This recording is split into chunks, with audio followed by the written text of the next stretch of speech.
Gusto mo bang matutunan paano gawin itong lemon cookies na ito?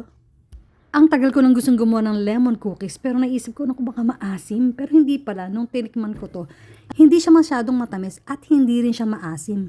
Lemony lang yung kanyang taste. Ang maganda dito sa recipe na to, kasi malambot siya sa loob pero crispy siya sa labas. O teka muna, kumuha muna tayo ng lemon sa ating puno. Now let me show you how to make these lemon cookies. Isang lemon lang ang kailangan mo at i-zest natin yung balat. Yung outer part lang guys ha, hindi kasama yung puti. Tapos i-juice natin yung lemon natin at kailangan natin ng mga about 2 tablespoon lang dito. Tapos sa isang bowl, i-cream natin ang ating butter at sugar. So half cup butter ito na softened na, meaning inilabas ko na to sa ref siguro mga 30 minutes to 1 hour. At way madali niyong ma-combine sa ating sugar, which is about 3/4 cup ang isinama ko dito. Gradual lang ang pag-add ng sugar para mas madali natin ma-combine sa butter. Kapag well combined na, pwede natin isama ang ating isang egg at i-beat natin hanggang sa ito ay maging creamy pa. Then, idagdag natin ang ating 1 tablespoon lemon zest, 2 tablespoon lemon juice, at additional na food color, yellow food color ang ginamit ko rito. At depende sa inyo gaano karami ang gusto niyo ilagay. That is to enhance the color. Pero pwedeng optional ito guys, pwedeng hindi niyo lagyan. Then, idagdag natin ang ating mga dry ingredients. So, nagsama tayo ng all-purpose flour, baking powder, at salt. Salain at pwede na nating i-mix ang ating dry sa ating wet ingredients. Gumamit ako dito ng spatula kasi ayoko rin siyang ma-overmix. Enough lang para maging ganito yung texture niya.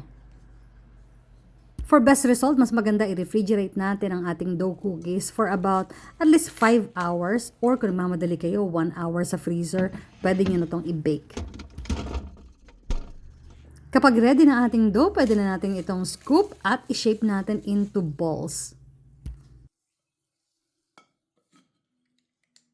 So, bali na sa inyo, ano ang size ng cookies na gusto nyong gawin. Pwede kayong gumamit ng timbangan dito, pero ako medyo natansya ko kasi meron akong scooper. Pagkabilog, i-coat natin ng powdered sugar. Mas medyo generous ang ginawa ko dito para kapag natapos natin i-bake, makikita natin yung cracks ng mga powdered sugar. Kasi pag masyadong manipis, baka kulay dilaw lang ang makikita nyo at wala kayong powdered sugar. But trust me, hindi ito masyadong matamis kahit generous ang paglagay ninyo. Kapag ready na ang ating mga binulog na cookies, i-bake nyo lang for about 12 to 13 minutes. So, depende kung gusto nyong medyo mas crispy pa, dagdagan nyo ng about 2 minutes. Pero kung mas maliit ang inyong cookies, less ang baking time. So, make sure to check before the set time. Your cookies may seem like hindi pa siya totally bake kasi medyo malambot siya, but as it cools down, mas mag-firm pa siya. Kaya, hayaan nyo lang ganyan. Huwag nyong i-overbake or else titigas ang inyong cookies.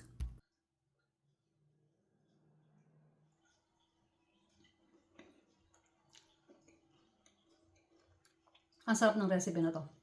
Alam niyo yung crispy sa outside, tapos soft sa inside niya. So ito bagong luto lang talaga to, medyo warm pa to. Pero it's really really good. Makakarami ka kasi hindi siya masyado matamis. Try mo na.